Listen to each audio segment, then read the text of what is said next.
Máximo, aprovecho para reformular lo que te Sí. decía Marina recién. Hace un rato habló el gobernador Axel Kicillof sobre el caso de Facundo Castro, dijo que no vamos a encubrir a nadie en el esclarecimiento de los hechos. ¿Qué opinión te merece a vos? Lo mismo, yo confío plenamente en Axel, lo conozco, sé cómo piensa, sé cómo actúa, sé de su decisión y creo que las palabras de él bastan para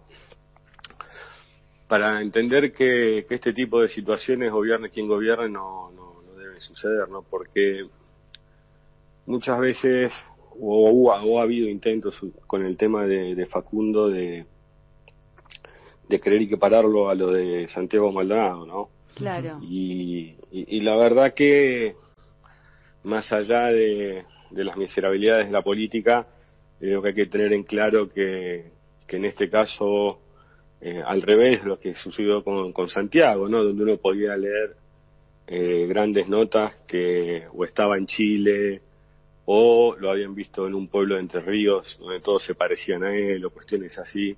En este caso, desde el gobierno no ha habido nada en ese sentido. Por el contrario, se ha articulado todo para una búsqueda que se pueda realizar de la manera más inteligente posible para poder tener justicia, ¿no? Principalmente también para sus familiares, para su madre, dolores que uno no puede ni siquiera imaginar, ¿no? Entonces creo que lo que hay que tener es mucho respeto. Sí deja ese sabor amargo que algunos sectores quieran equiparar una cosa a otra que no tienen nada que ver, ¿no? Más cuando lo de Santiago sucedió en medio de una represión, Claro.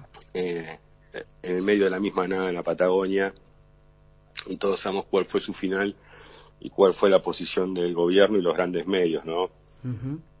Primero tratar de ocultarlo, y cuando no pudieron ocultarlo, tratar de mancillar la figura o la vida de Santiago. Entonces creo que en este caso es totalmente opuesto el comportamiento de quienes tienen la responsabilidad de conducir y gobernar a todas las argentinas y los argentinos, piensen como piensen. Te llevo al terreno de la pandemia, Máximo, porque esta semana asistimos a noticias respecto de los avances de la ciencia en la búsqueda de una vacuna que en adelante pueda curar el coronavirus. Y el propio presidente Alberto Fernández, durante la conferencia del viernes pasado, dijo que hasta tanto se consiga efectivamente esa vacuna, la vacuna somos nosotros. Y acá en Pasajera en Trance solemos reflexionar sobre el hecho de que habitamos asintomáticamente el neoliberalismo, o sea que de alguna forma lo que nos enferma también es el neoliberalismo. Quería preguntarte, en tanto dirigente político, si crees, si buscás, si trabajás en una vacuna o una receta contra la forma neoliberal. No.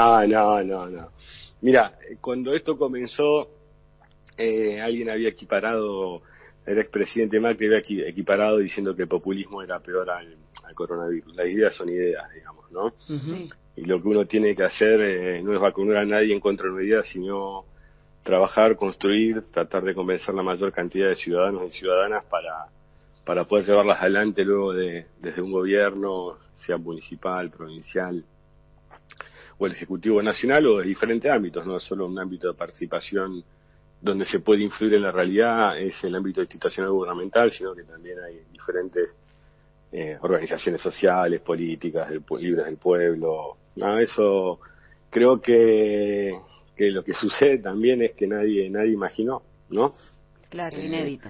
Una pandemia de este tipo. Sí lo que suele pasar y suceder es que ciertos sectores, y volviendo otra vez al terreno de las miserabilidades políticas, tratan de trabajar sobre las ansiedades de la gente, ¿no? Y de los sufrimientos y los agobios y lo opresivo a veces que se transforma, ¿no?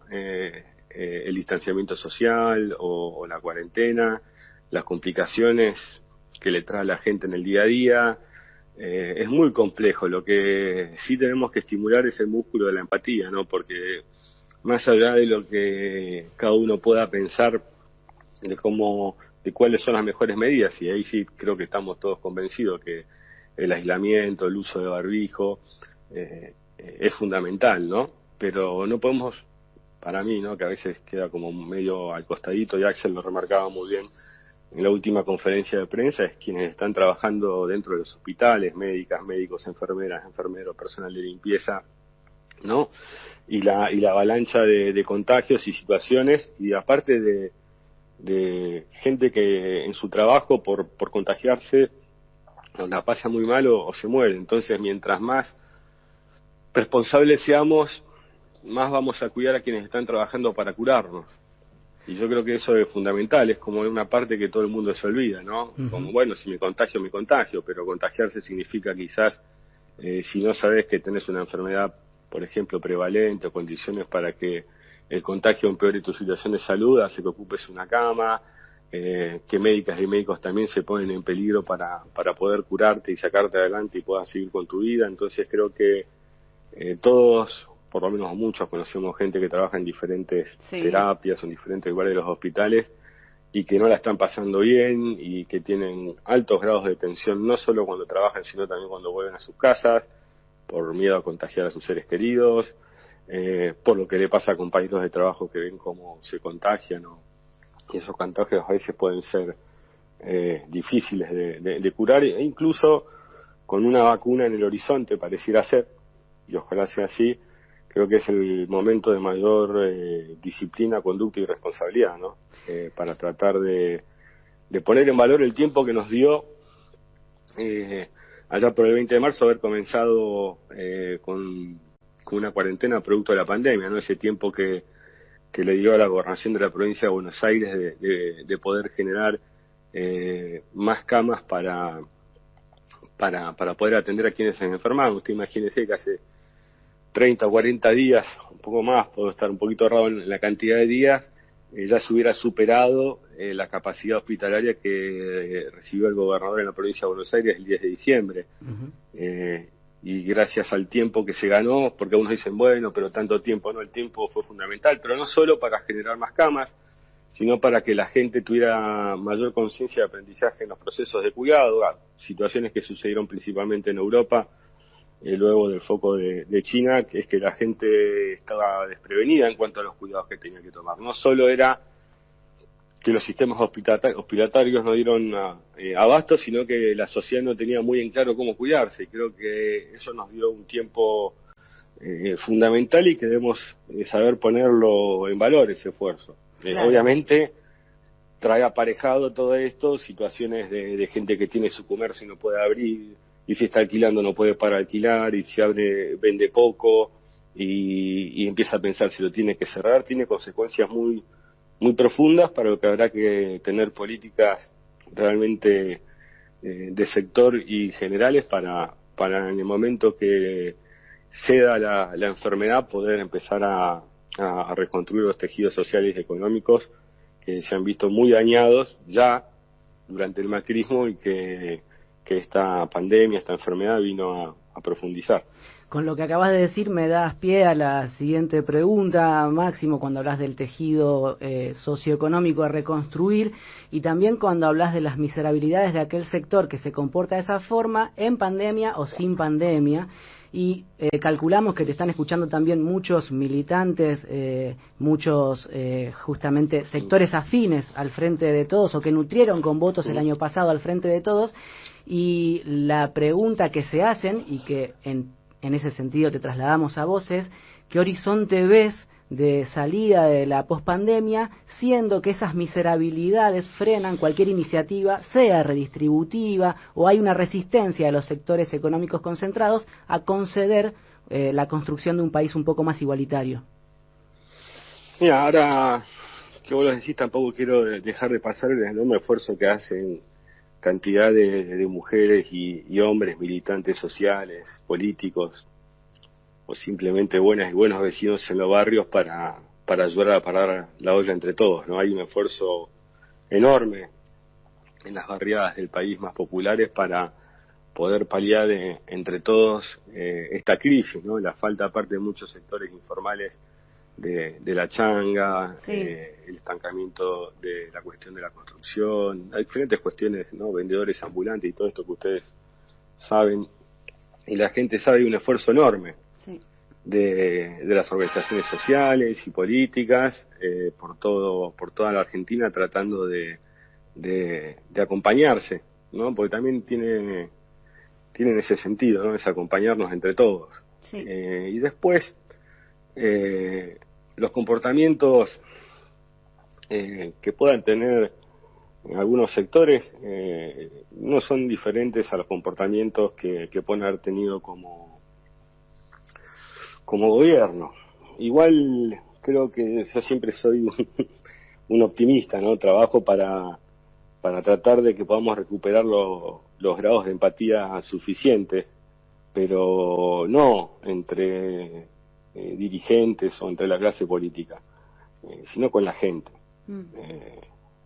que es lo principal, ¿no? Que es para lo que te votan y te eligen. Y la verdad que la Argentina venía muy golpeada económicamente, socialmente. Para darte un par de datos, si querés nomás, se había duplicado casi la desocupación en 4 años, la pérdida del poder adquisitivo de los sectores del trabajo, ya sea en la formalidad o en la informalidad, cuestiones que venían los brutales e injustificados tarifazos que golpearon a nuestras clases populares y clases medias, o en quien tenía un comercio, que de repente, yo siempre digo que pasaba algo, ¿no? Que en esto que es el individualismo, que vos decís, quizás mucha gente en el 2016, y me acuerdo que los grandes medios replicaban en algunas entrevistas, obviamente serían elegidas o editadas, no sé, que había un sector de la población que sostenía que pagaba poco, ¿no? Uh-huh. De luz, por ejemplo. Y claro, por ahí alguien que le iba bien en el 2015 en su comercio, por ejemplo, que tuviera una roticería, los fines de semana por ahí vendería muchas pastas, canelones, fideos, ñoquis de diferente tipo, tendría entre sus recetas una receta familiar que hacía que una salsa fuera más rica, y mucha gente le iba a comprar, ¿no? Entonces, claro, con el nivel de movimiento que tenía en su negocio personal, la factura de luz le parecía menor en la incidencia de los gastos de funcionamiento que tenía. El problema es que no le aumentaban solo la luz a él, que le estaba yendo bien, sino que también le aumentaban la luz a los que le iban a comprar. Y a medida que siguió aumentando las tarifas y las diferentes cosas, esa gente que esos fines de semana iba a comprar, por ejemplo, a esa roticería, ya no pudo ir. Y a él le siguió subiendo la luz y empezó a vender menos. Entonces la incidencia de esa factura de luz en su negocio empezó a ser cada vez mayor. Entonces creo que uno de los secretos para atravesar por ahí esta propuesta no individual, egoísta, bajo el eufemismo de meritocracia muchas veces, es la empatía, es recordar que no estamos ni solas ni solos, sino que somos parte de una sociedad y que tenemos que buscar la mejor manera de realizarnos entre todas y todos, teniendo en cuenta que estamos, ¿no?, en un mundo harto complejo. Y creo que esta pandemia lo que hace es iluminar las complejidades de ese mundo. Estoy de acuerdo. Uno imagina que un dirigente político está 24/7 pensando en política y te escuchamos hablar y podríamos ratificarlo, ¿no? Pero me gustaría preguntarte, Máximo, ¿qué lugar hay en tu vida para el tiempo con tus afectos, tu familia, tus amigos, al menos en la vieja normalidad? Claro. ¿O qué es lo último que pensás cuando apoyas la cabeza en la almohada antes de quedarte dormido? Y antes, mira, para nosotros, vamos de lo general a lo particular. Para nosotros, como espacio político, como organización en particular, entre tantas otras, el cara a cara, el vernos, las reuniones donde buscamos ponernos de acuerdo, las reuniones que compartimos en los barrios con diferentes vecinas y vecinos, los actos políticos, el encontrarnos es fundamental. Sí. Durante esos 4 años, por ejemplo, de macrismo, la unidad nuestra fue monolítica.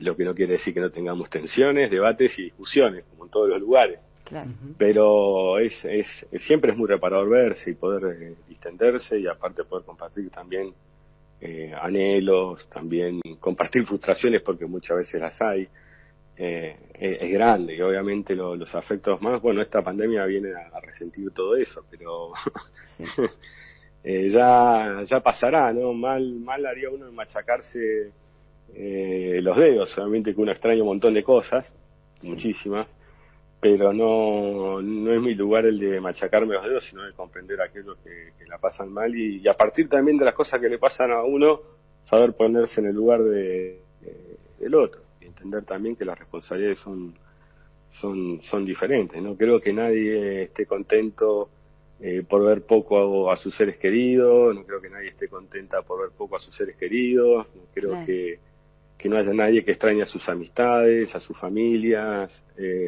Vos imaginate la cantidad de gente que por ahí le da miedo ir a ver a sus abuelos, a sus abuelas, o a sus madres, a sus padres, por una cuestión de la edad, o porque por ahí tienen alguna enfermedad, o son diabéticos, o tienen diferentes situaciones que complican todo, y los miedos que tenemos, ¿no? Porque también a veces tampoco se evalúa lo que significa contagiar a un ser querido y que la cosa no marche bien, ¿no? Entonces creo que tenemos que ser muy responsables, porque la verdad que es muy finito, y es tan finito que muchas veces nos ponemos a pensar en lo que puede pasar. Así que con un poco de, como te digo antes, yo creo que la palabra es empatía, y aquellos que realmente lo han afectado en lo económico, en sus negocios, o si son cuentapropistas, o lo que fuere, desarrollaron y hicieron, bueno, habrá que ir buscando las maneras para poder ir reconstruyendo, como te dije antes, esos tejidos socioeconómicos que hacen que una sociedad se pueda desarrollar, realizar, y ir cumpliendo pasito a pasito los anhelos y los sueños que tiene, ¿no? Como cada argentino y cada argentina. Claro. Por si algún oyente se prendió recién a la transmisión de AM750, aclaramos que estamos hablando con el diputado por el Frente de Todos y jefe del bloque de esa bancada oficialista en la Cámara Baja, Máximo Kirchner. Máximo, se dice a menudo que el Frente de Todos es una coalición donde confluyen experiencias políticas heterogéneas, y hasta lo mismo uno podría concederle a Juntos por el Cambio, ¿no? ¿Crees que de alguna manera Argentina asiste a la consolidación de un proyecto de centroizquierda vertebrado alrededor del peronismo y otro de centroderecha articulado alrededor del radicalismo, como alguna vez imaginó tu padre, Néstor Kirchner? Eso está en el libro Después del derrumbe, creo, ¿no? Que lo hacen con Torcuato. Es un libro que lo recomiendo, que se encuentra por ahí, es difícil de encontrar, pero es un lindo libro, Después del derrumbe. Ajá. Creo que se llamaba así, si no me olvido. Qué memoria, Máximo. Sí, creo que era así. Puede ser que vayamos hacia eso. Obviamente, si hay más opciones que excedan el bipartidismo, tampoco está mal, ¿no? Pero también hace que sí, que hoy se van conformando dos bloques, que no sé si serán esas las categorías, ¿no? No sé si las categorías son centro izquierda y centro derecha. Sí creo que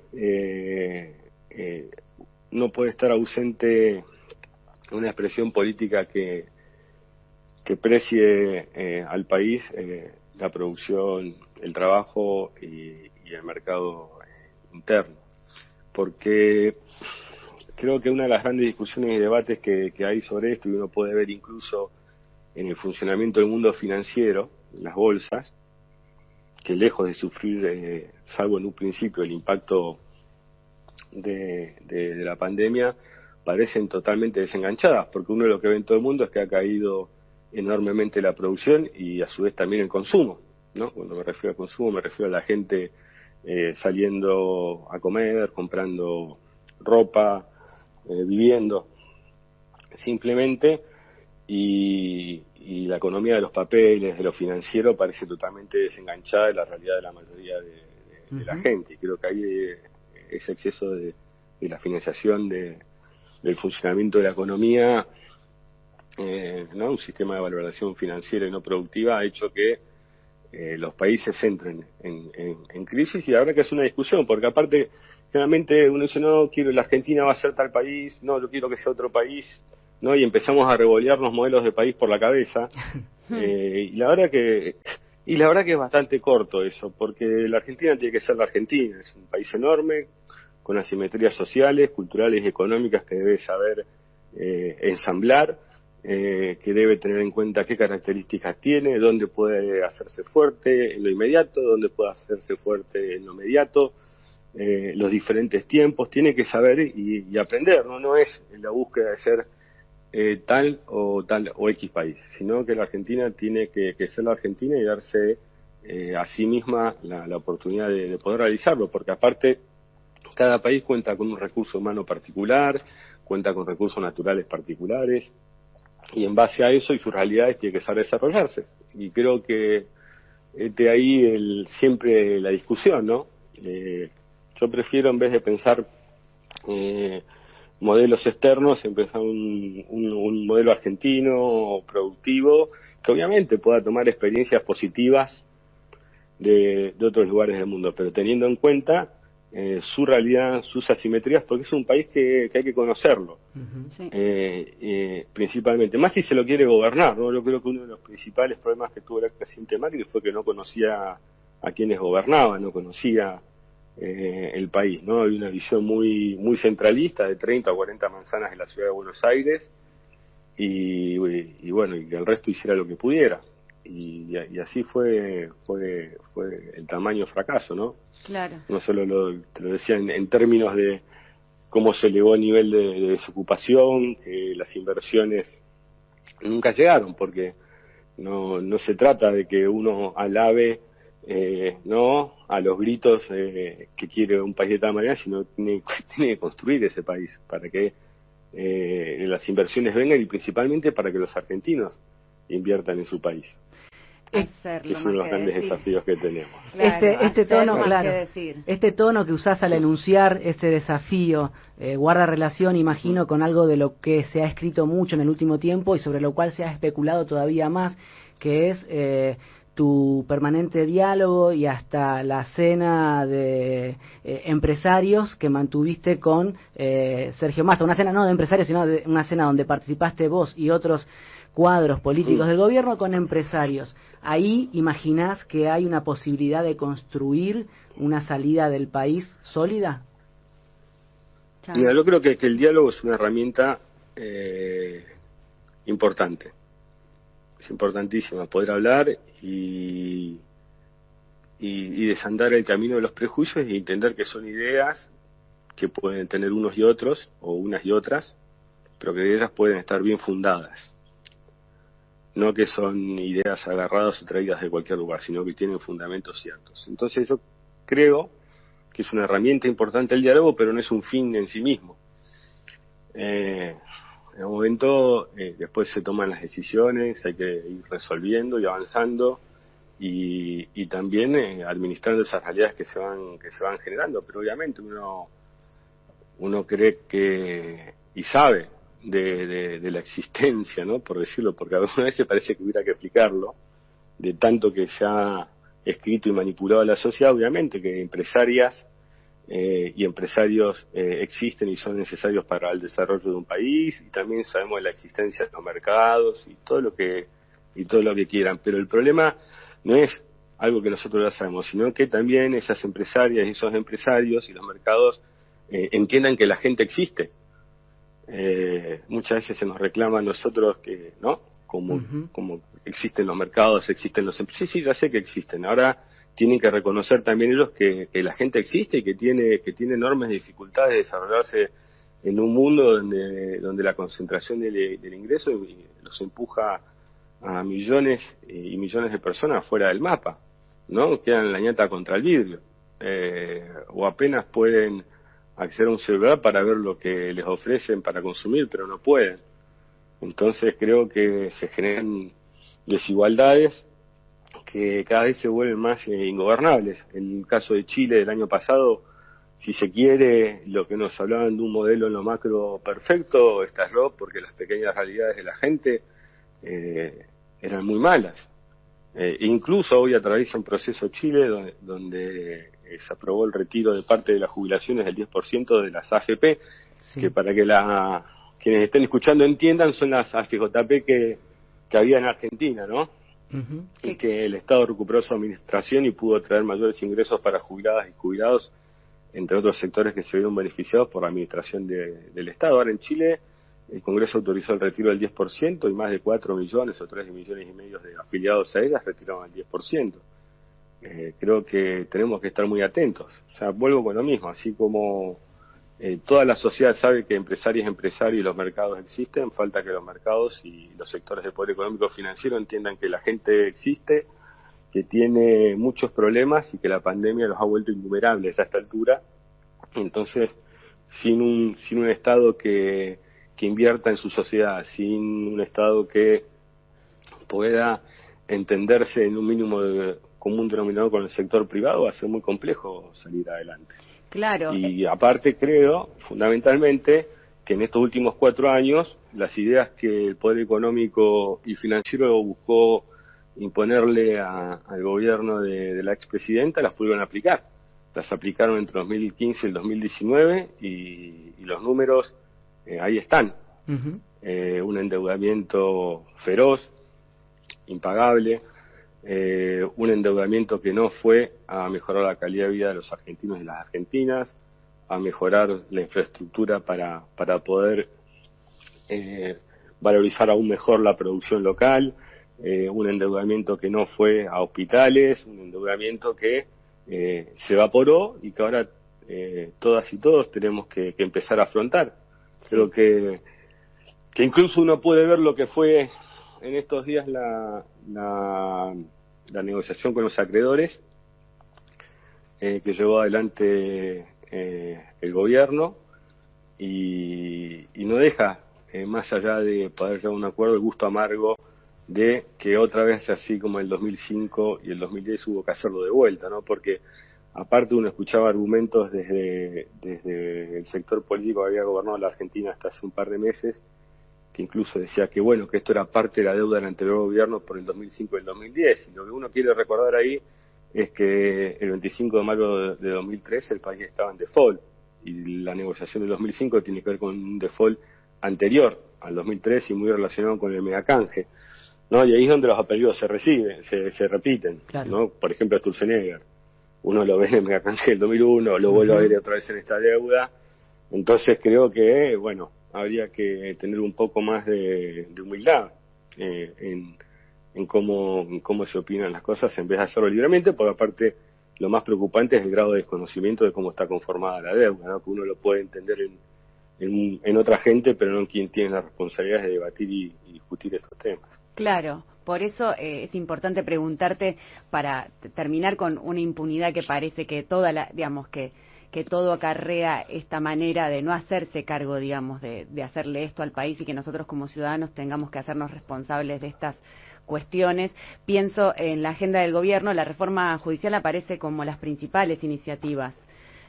También en este caso los medios de comunicación se esmeran en presentarla como un artilugio para garantizar una supuesta impunidad, cuando está claro, por lo que decís, que lo que viene es como a saldar cuentas para que no quede impune y esto pueda repetirse infinitamente como a lo largo de la historia de nuestro país. ¿Cuánta vinculación hay entre el Poder Judicial argentino y la imposibilidad de avanzar eventualmente con iniciativas restrictivas como el impuesto a las grandes fortunas, la reforma impositiva o normas que impidan la sistemática fuga de divisas para los magistrados? Mira, en el tema, yo creo que Alberto en la campaña fue muy claro, en campaña. No es que llegó al gobierno.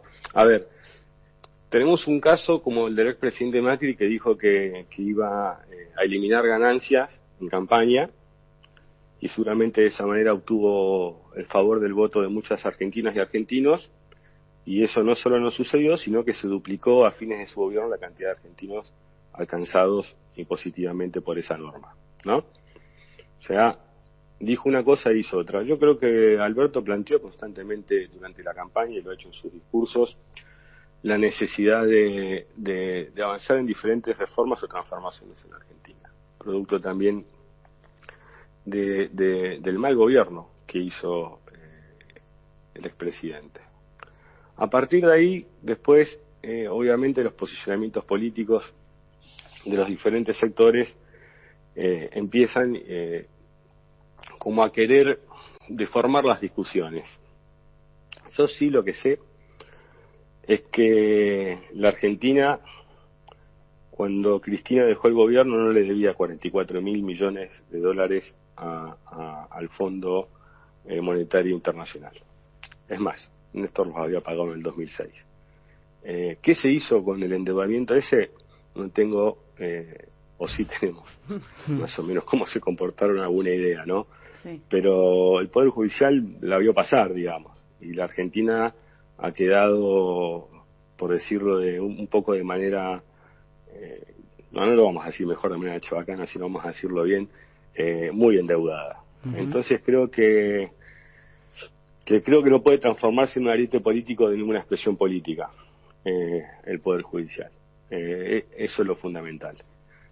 Yo creo que lo que hizo el expresidente fue transformarla en un ariete para tratar de suprimir a la oposición. Bueno, después los resultados electorales están a la vista. Fue un muy mal gobierno que frustró a muchos argentinos que habían creído en él, que habían creído porque había sido buena la campaña, la comunicación, por errores nuestros, por lo que fuere, pero creyó y la engañaron. Claro. Y esta es la situación. Y creo que en estas cosas a futuro el comportamiento que tengan me excede, ¿no? Yo creo que también la sociedad debe mirarlo atentamente. Yo vuelvo con lo mismo, el endeudamiento que sufrió la Argentina con acreedores externos y con el Fondo Monetario Internacional en 44.000 millones de dólares, lo del fondo, lo otro es más todavía de los acreedores, incluso con declaraciones de quien creo proponen para el BID, Claver Carone, sí, diciendo que fue una decisión geopolítica de financiar la reelección de Macri. Entonces, ustedes miren lo formidable de lo que ha sucedido en la Argentina desde el 11 de agosto en adelante. El Fondo Monetario le presta a un país 44.000 millones de dólares para ayudar a reelegir una persona, ¿no? Uh-huh. Todo el apoyo de todos los medios de comunicación que lo veían esto como una vuelta no sé a dónde. El gobierno de la provincia de Buenos Aires en manos del mismo partido político que gobernaba el país y que gobernaba la ciudad. Y sacaron 40 puntos con todo eso. Y perdieron una elección incluso persiguiendo y tratando de suprimir a quienes pensaban diferente. Sí. Entonces creo que habría que ver que en una situación menos subjetiva de estos grandes medios de comunicación, menos subjetiva de un fondo que intentó hacer reelegir a Macri, cuál hubiera sido el verdadero resultado electoral también, ¿no? Ahora, Máximo, perdón que te interrumpa. Sí. En este Sí, punto, no. pero esos 40 puntos de la actual oposición pueden ser vistos como mucho o poco según desde dónde se pare cada cual, y en ese sentido, y a propósito del endeudamiento monstruoso que heredó este gobierno, lo que se está diciendo ahora es que además de tener que ir a negociar con el Fondo Monetario Internacional, el Fondo Monetario pretende imponer condiciones como, por ejemplo, una reforma o ajuste previsional. ¿Con qué fuerzas cuenta este gobierno? No está en condiciones de imponerle nada a nadie. Okay. El Fondo Monetario lo que tiene que hacer es hablar con el presidente y con las autoridades argentinas y hacer que la Argentina pueda salir adelante. Ya la Argentina le demostró al Fondo Monetario Internacional en 2006 que si la dejan decidir a ella misma, si la dejan diseñar sus propias políticas, puede hacer frente a sus deudas, que es lo que hicimos a fines del 2005 cuando se canceló una deuda que parecía impagable con el Fondo Monetario Internacional. Entonces, si el Fondo Monetario Internacional, en palabras de un hombre tan importante como Claver Carone, dice que le prestaron la plata por una situación geopolítica a la Argentina para que fuera reelegido el presidente, bueno, perdieron. Claro. Perdió su candidato. Entonces, esto no quiere decir que uno diga, bueno, vamos a sentarnos y a ver cómo se desarrolla esto, pero incluso violando la propia carta del fondo sí. En muchos en las calidades y en las restricciones del préstamo. Entonces creo que lo que hay que hacer sin gritar es discutir, debatir y que aparte si ellos mismos plantearon el tema de la sustentabilidad de la deuda argentina respecto a los acreedores, no creo que se olviden de esa sustentabilidad que plantearon antes, ahora. Después la Argentina misma verá cómo hace para volver a generar la consistencia suficiente para afrontar deudas que lamentablemente ese capital que se tomó como endeudamiento no mejoró la calidad de vida de los argentinos y las argentinas, porque vuelvo con lo mismo. Si vos me dijeras que esos fondos tomados en el exterior hubieran servido para mejorar la infraestructura del país, para mejorar un montón de condiciones en la producción, en materia de energía, litio, petróleo, gas, bueno, estaríamos todos diciendo, bueno, hemos generado una capitalización del Estado para poder afrontar las deudas que hemos tomado, pero eso no sucedió. Esa plata se fugó, claro, se perdió, sí. sin tener nada tangible que le permita a la sociedad su utilización de haberla capitalizado. Entonces, bueno, esta es la realidad y creo que sí hay que hablar, sí hay que discutir, pero sin condiciones. Yo creo que después de ese inmenso préstamo, que en realidad era de 57.000 millones y se prestó hasta 44.000 millones, lo que tiene que tener el Fondo Monetario Internacional es mucha, voy a decir la palabra humildad, pero sí autocrítica, y tienen que hacer así. Tanto nos reclamaban una autocrítica a nosotros, esperamos que lo hagan, y lo que tiene que tener el gobierno argentino es mucha dignidad y mucha inteligencia en representación de los intereses, porque no se representa a una fuerza política en particular, se representa el interés de todos y todas, y el interés de todos y todas está íntimamente enlazado con lo que las negociaciones y los tiempos de pago se den. Claro. Esto es así, nos guste más o nos guste menos. Y la verdad que lo que necesitamos es incorporar a millones de argentinas y argentinos al trabajo, a que puedan volver a consumir. Usted imagínense, aparte, después de esta pandemia, lo que va a costar hacerlo, ¿no? Lo que se ha visto resentido, el turismo, la gastronomía, los comercios de proximidad, la cultura, los corralones, la construcción, la cultura, todo. En definitiva, todo. Máximo, qué bueno todo lo que nos estás diciendo, es muy clarificante. Quería preguntarte, hablando un poco de deudas y autocríticas, hay una deuda de la democracia con respecto también a nosotras, las mujeres, y creo a la sociedad toda, porque no es responsabilidad solo de las mujeres el derecho a la interrupción voluntaria del embarazo, y sé que la reforma judicial ayudaría mucho a que la ley de interrupción voluntaria del embarazo fuese mejor implementada, un poco porque ampliar la justicia, que es un poco de lo que habla la reforma, es condicionante también para la ley de IVE. ¿Qué pensás, o cuál es tu posicionamiento ahora que estás en diputados también, la ley de IVE, la ley de interrupción voluntaria del embarazo, y que tantos tiempos lleva de reclamo y lucha? Varias cosas al respecto. Primero, Alberto ha sido claro respecto de la interrupción voluntaria del embarazo. Justo en esos momentos de comienzos de la pandemia era donde estaba pensado discutirlo. Bueno, la dinámica obviamente de esta pandemia hizo que algunas cuestiones ganaran en urgencia y tuviéramos que trabajar sobre ellas, y a veces pareciera que como que hubiera quedado relegado este tema, y no es así. Yo creo que finalmente se va a tratar. En mi caso ya voté a favor en la anterior discusión en diputados, que pudimos ganar la votación, muy finita, pero se ganó. Sí. Y aparte tiene algo que es muy importante, siempre lo discutimos, lo compartimos entre todas nosotras y nosotros, que ese colectivo que uno vio en las calles fue uno de los pocos momentos de movilizaciones felices que hubo entre el 2015 y el 2019, ¿no? Uno veía a miles de mujeres cantar, y también había muchos hombres de cantar y saltar y abrazarse y bailar en ronda, buscando una reivindicación histórica que más temprano que tarde va a llegar. Lo que no tenemos que caer es en enfrentamientos que no conduzcan a ningún lado, y creo que esa ampliación de derechos es muy sana. Mira, a mí me tocó, y recuerdo mucho el tema de cuando se discutió matrimonio igualitario, sí. Que fue la única ley que votó Néstor como diputado nacional. Las cosas que se escribían y decían, ¿no? Las argumentaciones que había. Incluso se sostenía que la sociedad prácticamente iba a desaparecer si se votaba aquella ley. Y lo que vino a hacer fue a brindar más derechos a quienes lo demandaban, ¿no?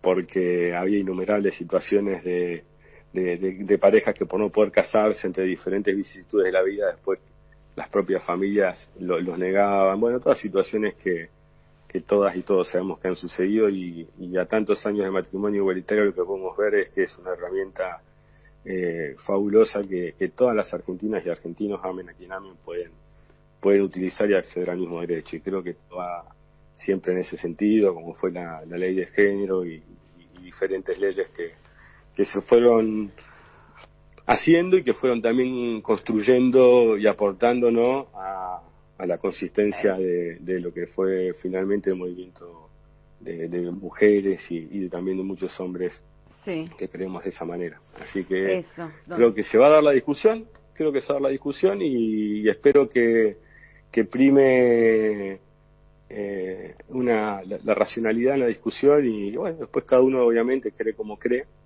y eso para mí es respetable, y lo que hay que hacer siempre es tratar de convencer la mayor cantidad de gente posible. Claro, eso, donde hay una necesidad nace un derecho, y siempre a favor de la ampliación de los derechos. Bueno, Máximo, redondeando un poco este reportaje, esta entrevista hermosa y de la que estamos muy agradecidos, quería preguntarte, volviendo al Día del Niño, Niña y Niñe, hoy también es el Día de los Empresarios y de las Empresarias, así que feliz día también para ellos.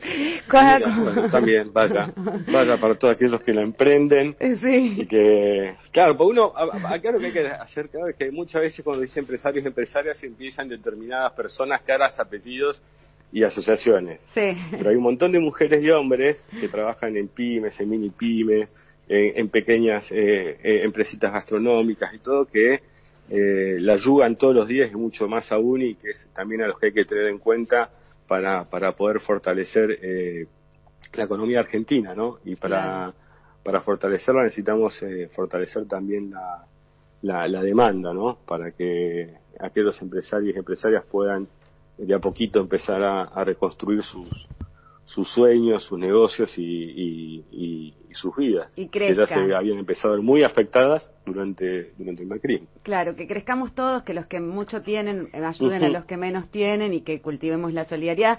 Bueno, como cada cual le guste llamar el día de hoy, pero es el Día de la Niñez, recordamos un poeta alemán, Hölderlin, del siglo XIX, decía que el hombre no olvide lo que de niño prometió. Si quisiéramos saber nosotros qué cosas te prometías de chico y todavía tratas de honrar. Y mirá, sigo siendo hincha de Racing. Aguante. Honrado. En casa también vivo con un racingista. Lo pude ver campeón. Mi hijo tiene más suerte, ¿no? Mi hijo lo vio campeón apenas había nacido en 2014. Tuve que esperar unos cuantos años, sí, después de 2019. Él ya vio campeonatos, es otro hincha de Racing. Es como un libro de Alejandro Walt que dice Ahora que somos felices. Es verdad. Que aprovecho aparte a recomendarlo porque me veo muy, muy identificado en muchas de las cosas que dice, ya que sé que hemos compartido tiempo de cancha y tenemos una edad similar, por lo que pudiera ver en el libro ese. Pero es un gran libro, y nada, ser siempre un buen compañero, un buen amigo, ¿no? Perfecto nunca, ¿no? Pero ser lo mejor posible, aunque uno siempre sabe que a veces ha fallado y no, pero bueno, trata de corregir cuando falla. De eso se trata también, ¿no? Por lo menos de ser originales en los errores. Exacto, ¿No? y no, por ahí no tan originales, sino más bien auténticos, como se te nota, o por lo menos como te escucho. Bueno, te agradecemos mucho, y así como le pediste a nuestra producción la canción para arrancar, nos pediste una para cerrar, que nos la decís. Es Ojos Ventanal, que me la recomendó un amigo, y siempre uno me hace acordar a mi hija y otro me hace acordar a mi hijo, las dos canciones, así que es muy linda. Es una banda de provincia de Buenos Aires, creo. Sí, que no me recuerdo el nombre ahora. Sí, Ojos Ventanal. Bueno, Máximo Kirchner, un placer y un gustazo poder hablarte de todo así en este domingo del Día de la Niñez. Gracias a ustedes por la entrevista, por el espacio. Sigan trabajando como vienen, y en particular los que estén escuchando, y en virtud de que pareciera ser que está cerca la vacuna, y así no estuviera, pero estando cerca más todavía, mucha disciplina, mucha responsabilidad, conducta, y pensemos no solo en si nos contagiamos nosotros o no, sino también en todo el personal médico que está trabajando y dando una pelea muy grande para tratar de que muchos argentinos y argentinas no pierdan a sus seres queridos, ¿no? Tengamos la empatía suficiente para entender que mientras más gente y mientras más se llenan los hospitales, dificulta mucho y más en riesgo está la tarea del personal de salud, que todo el día está peleándola en los hospitales y en las clínicas de todo el país, ¿no? Desde la Tierra del Fuego hasta nuestro norte grande. Lo están dejando todo. Muchas gracias, Máximo. No, por favor. Un beso por favor, grande. hasta luego, buen domingo. Gracias. Cuídense. Igualmente, gracias. Chao, igualmente, gracias. Máximo Kirchner con Ojos Ventanal, que nos dijo que la escuchemos. Es de Sueño de Pescado. Sueño de Pescado, es la banda de Ojos Ventanal. Qué linda nota hiciste, Di Pierri. ¿La hiciste vos? La hicimos juntos, porque ¿qué queremos ser de niños y de grandes?